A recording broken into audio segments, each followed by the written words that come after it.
Hi. தலைவலிட்டு நிறைய பேர் அப்பப்போ அந்த மாத்திரைகளை போட்டுட்டு இருப்பாங்க. ஆனால் தலைவலினோட மாத்திரை போடுறது தவறுங்க.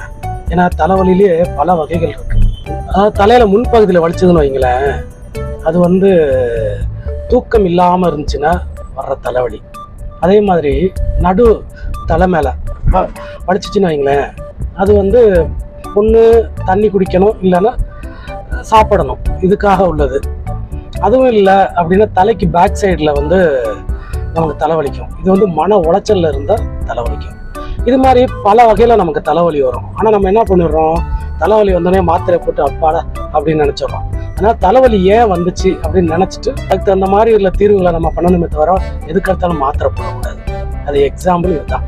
ஏன்னா தலைவலி மன உளைச்சல்னால வரலாம், இல்லை வேற பசினாலையும் வரும், தூக்கம் இல்லாதனாலையும் வரும். மதன ஓகே, பாய்.